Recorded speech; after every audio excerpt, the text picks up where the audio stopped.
Hai, terima kasih untuk teman-teman atau ibu bapak yang tidak skip video ini. Ini adalah perjalanan ziarah saya dalam membaca Alkitab secara kronologis dalam waktu 1 tahun, hari yang ke-9, Kamis, tanggal 9 Januari 2025, yang terambil dari kitab Kejadian, pasal yang ke-25, ayat yang ke-27 sampai 34, yang dilanjutkan dengan pasal 26 dan 27, yang diakhiri dengan pasal 28 ayat 1 sampai 5. Dari beberapa kisah atau perikop yang menarik ini, saya memberikan tema secara pribadi bagi perenungan saya, anugerah yang berlimpah versus atau melawan dosa yang diwariskan dan berbuah. Izinkan saya untuk menjelaskan apa maksud dari tema ini. Jadi teman-teman dan ibu bapak, anugerah yang berlimpah Tuhan nyatakan juga kepada keluarga dari Ishak dan Ribka, termasuk kepada Esau dan juga Yakub, yang nanti sesaat lagi akan berubah pengurutan penyebutannya menjadi Yakub dan Esau. Anugerah Allah berlimpah karena ini adalah keluarga baru yang jauh berbeda dari keluarga Abraham dan Sarah. Ingat, dari beberapa hari yang lalu kita sudah belajar, saya sudah belajar bahwa iman tidak bisa di copy paste, iman tidak bisa dijiplak bahkan oleh orang yang terdekat dari hidup seseorang. Iman Abraham tidak bisa dijiplak oleh Sarah dan sebaliknya. Iman Abraham tidak bisa dijiplak mentah-mentah oleh Ishak maupun juga Ribka. Meskipun kita akan melihat progresi dari perjalanan mereka mengikut Tuhan seperti apa. Nah, teman-teman dan ibu bapak, hal pertama yang menarik di sini adalah betapa satu tindakan yang mungkin tidak terlalu bermasalah di perspektif manusia dapat menjadi masalah di mata Tuhan. Mengapa saya mengatakan hal itu? Karena di pasal yang ke-27 bahkan sebelum di pasal yang ke-25 bahkan sebelum kita berpindah pada cerita yang baru, ada satu informasi dari firman Tuhan di kitab Kejadian ini yang akan berpolemik atau menimbulkan masalah di masa berikutnya, yaitu di perikop-perikop terakhir yang kita baca hari ini, yaitu ketika firman Tuhan mengatakan Ishak mengasihi Esau, sedangkan Ribka mengasihi Yakub. Ini akan menjadi masalah besar, karena kata cinta atau kata mengasihi dari kitab Kejadian yang baru muncul di pasal yang ke-24 itu disematkan, kata ini diberikan kepada seorang yang bernama Ishak yang menunjukkan kasihnya kepada calon istrinya yang akan menjadi istrinya, yaitu Ribka. Jadi kata cinta atau kata kasih di sini begitu kuat. Dan bayangkan ketika salah satu dari orang tua yang menaruh kasih atau meletakkan kasih jauh lebih besar pada anak yang satu, tetapi tidak menaruh kasih yang sama terhadap anaknya yang lain. Mungkin bagi ibu atau bapak pendengar di sini yang sudah menjadi orang tua, telah memiliki anak, mungkin mengerti maksud dari yang saya katakan ini, yaitu bahwa Alkitab tidak pernah mendukung yang namanya pilih kasih terhadap anak tertentu. Mengasihi satu anak tertentu lebih kasihnya dari anak yang lain. Meskipun orang tua tersebut, meskipun mungkin Ishak memiliki excuse kenapa lebih sayang Esau. Mungkin Ribka memiliki excuse kenapa mengasihi Yakub. Yang mungkin kita mengetahui excuse dari Ribka, yaitu bahwa Ribka telah mengetahui janji Tuhan ketika Esau dan Yakub masih berada di kandungannya, yaitu bahwa anak yang kedua, yaitu Yakub, bangsanya suatu saat akan menjadi tuan atas bangsanya Esau. Ribka mengetahui hal ini, tetapi tidak membenarkan dirinya yang lebih mencintai Yakub. Jika tindakan pilih kasih ini tidak terjadi, mungkin pasal 26 dan pasal 27 tidak akan terjadi begitu saja. Mungkin keluarga ini akan sedikit lebih harmonis, meskipun sudah ada bibit-bibit pertengkaran atau pertikaian di antara kedua anak kembar ini. Tidak akan terjadi jika Ishak dan Ribka tidak melakukan pilih kasih terhadap salah satu dari kedua anak mereka. Dan ini akan menimbulkan konflik. Kemudian, walaupun anugerah Allah berlimpah atas keluarga ini, dosa dari Abraham diturunkan kepada Ishak, yang menandakan bahwa Ishak pun tidak lebih kuat imannya daripada iman Abraham. Karena ketika diperhadapkan dengan kondisi yang serupa dengan kisah hidup Abraham di pasal 12 dan pasal 20, yang mana Ishak dan Ribka harus pergi ke tempat asing dan menjadi pendatang di sana, ternyata Ishak memiliki sifat yang sama dengan Abraham, yaitu ia lebih takut mati dibandingkan takut kehilangan Ribka. Seseorang yang telah dihadirkan Tuhan dengan mujizat yang luar biasa, bukan? Di pasal yang ke-24. Nah, jadi Ishak pun tidak luput dari kelemahan. Dan kelemahan ini hampir menimbulkan malapetaka. Dosa yang ia izinkan hampir membuat Abimelek dan seisi tempatnya mengalami malapetaka. Padahal, jika Ishak saat itu berhikmat, Ishak seharusnya bisa mengatakan kepada Abimelek, "Saya adalah anaknya Abraham. Abraham adalah temanmu, bukan? Seharusnya saya juga bisa bersahabat denganmu." Dia tidak perlu sembunyi-sembunyi tentang siapa dia. Dia tidak perlu melakukan kebohongan dengan mengatakan bahwa Ribka itu adalah saudaranya, which is true. Ya, memang Ribka itu dari keluarganya bapaknya juga, tetapi kan itu adalah kebohongan tetap. Nah, jadi teman-teman dan ibu bapak, Ishak hampir menimbulkan malapetaka. Dan pertemanan atau sekutu yang seharusnya Ishak bisa dapatkan dengan Abimelek lebih awal, seharusnya ayatnya bisa, pasal 26 itu hanya 1, 2, 3 ayat. Jika Ishak dengan hikmat bisa memberitahukan, tetapi kemudian jalan persahabatan mereka tidak mulus. Ketika Ishak menjadi kaya saat itu, apa yang diperbuatnya berhasil, justru itu menimbulkan cemburu. Ishak harus melewati berbagai proses sampai Abimelek sendiri datang kepadanya. Bukan Ishak loh yang mendatangi Abimelek. Abimelek yang mendatangi Ishak untuk kemudian mereka menjalin kerjasama. Nah, teman-teman, ibu bapak, di sini menunjukkan bahwa hal yang saya atau teman-teman atau ibu bapak tahan demi kepentingan diri sendiri, itu justru sebenarnya menutup kemungkinan Tuhan memberkati kita lebih awal dari yang kita harapkan.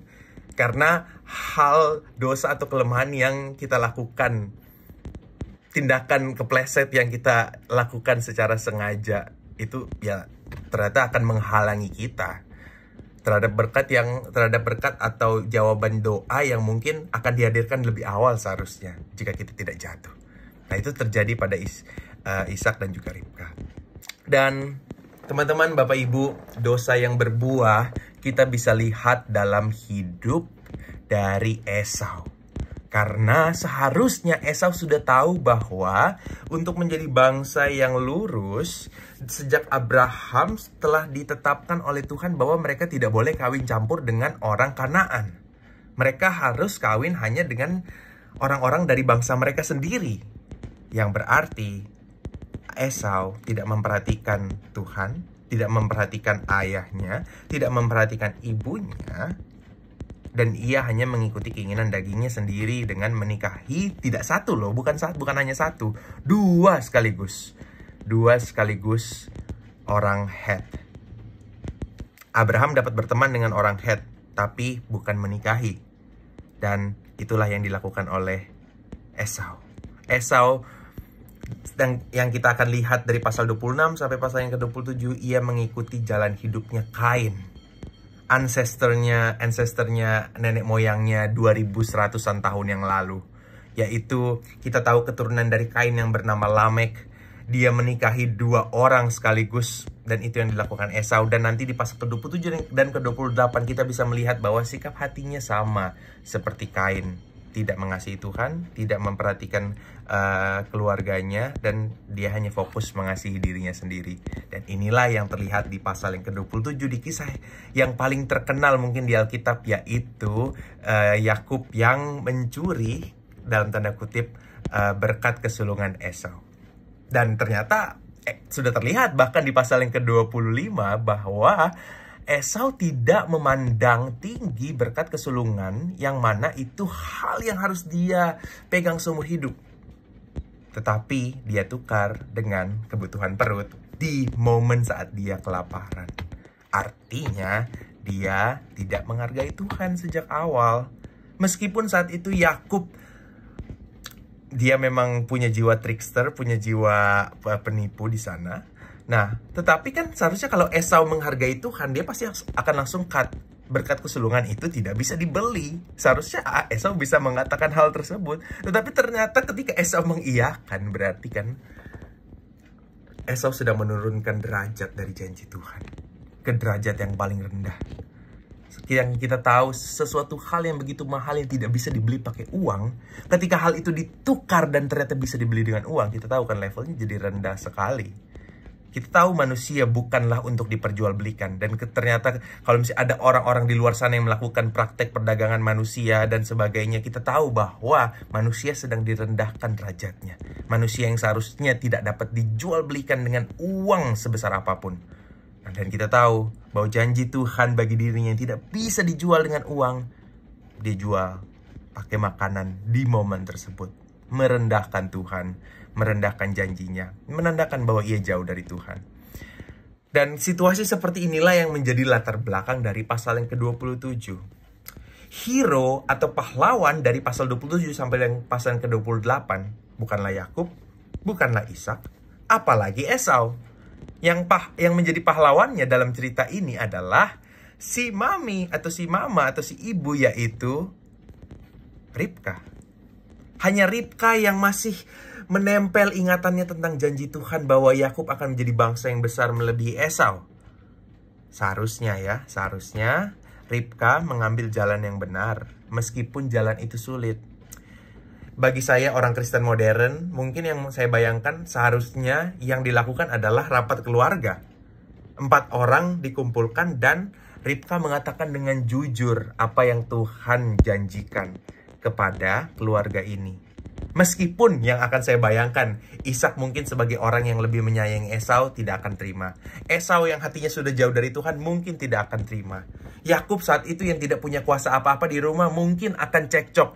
Mungkin situasi di rumah saat rapat keluarga tersebut akan sangat panas. Tetapi itu jalan yang terbaik. Jalan yang sulit saat itu yang seharusnya diambil adalah jalan yang terbaik dibandingkan dengan cara curang. Firman Tuhan sengaja meletakkan ayat ini, meletakkan 2 perikop ini untuk menunjukkan bahwa setiap cara yang salah, walaupun untuk tujuan yang benar, akan menyebabkan konsekuensi. Tuhan sama sekali tidak membenarkan cara ini. Tuhan memang meletakkan berkatnya melalui Ishak kepada Yakub, tetapi ini cara yang tidak benar, yang akan menimbulkan konsekuensi. Dan Ribka sudah mengetahui konsekuensi itu. Oleh sebab itu Ribka mengatakan, biarlah kutuk ini jatuh kepadaku, bukan kepada Yakub yang melakukan apa yang kusuruh atau kuperintahkan. Walaupun Ribka memiliki kelemahan, dia mencoba sebaik yang dia bisa, dan bahkan dia hatinya bersifat tulus, tidak mementingkan diri sendiri. Yang dipentingkan saat itu adalah Yakub. Caranya salah, tapi dia tahu kalau yang dia lakukan itu bukan untuk dirinya sendiri. Caranya tidak akan pernah dibenarkan sampai kapanpun. Tapi kita melihat bahwa hero atau pahlawan dari kisah ini tetap adalah Ribka, tetap adalah ibu mereka. Dan teman-teman, ibu bapak, setelah semua kejadian tersebut terjadi, kita bisa lihat bahwa hatinya Esau memang begitu duniawi. Karena dia masih merasa loh, setelah semua yang terjadi, setelah dia menikahi 2 orang Het, setelah dia menjual kesulungannya, dia masih merasa bahwa itu adalah haknya dia. How come? Bagaimana bisa? Dia masih sangat berhak. Iya, itulah keegoisan manusia ya, teman-teman dan ibu bapak. Kadang-kadang mungkin saya, teman-teman atau ibu bapak, saat tidak benar-benar jelas akan kehendak Tuhan, saat jauh dari Tuhan, hal-hal yang mungkin bukan untuk kita, kita bisa rasa itu milik kita. Padahal bukan. Berkat itu sudah bukan punya Esau lagi sejak awal, karena kejatuhan-kejatuhannya. Tetapi Esau saat mendengar kabar itu, justru dia marah dan ingin mendapat berkat itu.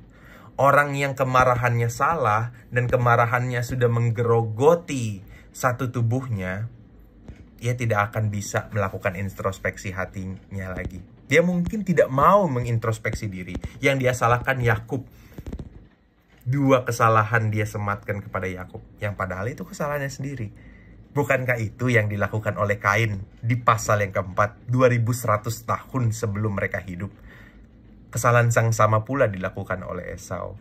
Dan Esau bahkan tetap merengek-rengek meminta berkat jasmani yang bahkan sudah tidak menjadi bagian dia lagi. Tetapi baiknya Tuhan, anugerahnya Tuhan, Tuhan masih memberikan perkataan. Meskipun seakan-akan perkataan tersebut kutukan, tetapi tetap merupakan anugerah buat Esau dan juga bangsanya, yaitu bahwa mereka mungkin akan mendapatkan stabilitas kalau mereka sedikit bekerja keras, sedikit berusaha. Nah teman-teman, Bapak Ibu, kita bisa lihat Esau semakin jauh dari Tuhan. Hatinya dikuasai oleh dendam dan kemarahan yang salah, oleh keegoisan yang telah merasuki hatinya, sehingga ia menginginkan Yakub untuk mati. Dan sebagai ibu waras manapun di dunia, ibu manapun tidak akan mau melihat anaknya saling bunuh. Of course, tentu saja tidak mungkin mereka mau, seorang ibu manapun mau anaknya saling bunuh. Sehingga kali ini di kesempatan kedua Ribka dapat menjadi pahlawan. Kali ini di kesempatan kedua Ribka bisa mengerjakan hal yang benar, yaitu yang pertama, dia bisa membuat Yakub kabur ke tempat kakaknya yaitu Laban. Tetapi yang kedua, Ribka bisa mengatakan hal yang jelas kepada Ishak tanpa perlu memberitahu tentang Esau yang sedang bertengkar dengan Yakub. Tanpa perlu memberitahu hal itu, Ribka mengatakan dengan penuh hikmat bahwa Yakub tidak boleh menikah dengan orang Kanaan, sehingga Yakub harus dipindahkan ke rumah Laban. Pandai sekali, jenius sekali, berhikmat sekali Ribka saat itu.